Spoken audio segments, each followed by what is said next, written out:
A fost un timp, acum ceva ani, în care respingeam și judecam mai multe tipuri de alimente, în care respingeam pe categorii de alimente pe care, așa, din extrema în care priveam lucrurile, consideram că nu sunt sănătoase. Unul dintre ele era zahărul și făina. Și am să-ți spun cum universul, viața, sursa, mi-a demascat într-un mod uluitor această formă de judecată pe care o aveam față de aceste resurse. Priveam într-o zi pe TikTok, mi-a ajuns așa în feed un video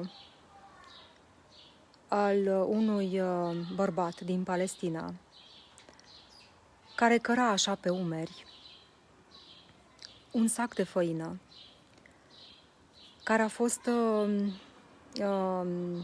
fost niște ajutoare pe care le-au lăsat niște avioane grecești sau așa ceva, niște convoaie umanitare. Și acest om căra în spate acel sac de făină cu foarte multă bucurie și speranță și fugea ducându-l la cortul unde stăteau ai lui, copiii și femeia lui.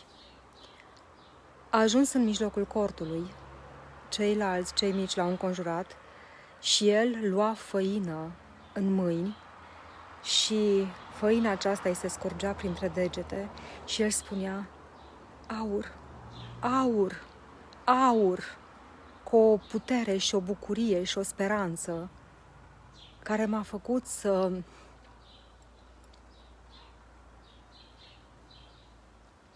plâng și să conștientizez că modul în care eu percepeam atât de judicativ această făină, pentru ei era singura hrană care să-i țină vii. În acel moment am conștientizat că, spre binecuvântarea mea, sursa mi-a adus în conștiință să trăiesc în conștiință această colapsare a respingerii, a judecății față de acest produs pe care îl consideram nociv, ca să nu-mi fie dat să trăiesc în experiența din această viață, această penurie, lipsă a acelui aliment. Așa cum trăia acel om. Dragii mei, nu mai respingeți nimic. Nu mai respingeți nimic. Alimentele, indiferent de forma lor, nu sunt bune sau rele.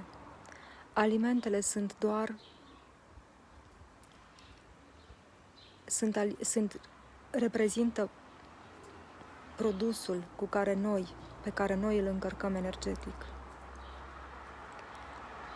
Chiar dacă vreți să nu mâncați făină, produse din patiserie, da, făină, nu-l respingeți. Alegeți doar conștient să nu-l mâncați. Și atunci când mâncați, binecuvântați hrana cu iubire, cu lumină, cu gândurile voastre benefice, cu binecuvântarea că aveți pe masă acel produs. Nu neapărat pentru că alții nu-l au, ci pentru că voi trăiți în abundența voastră, din interiorul vostru și binecuvântați ca fiecare să primească și să aibă după sufletul lui această hrană.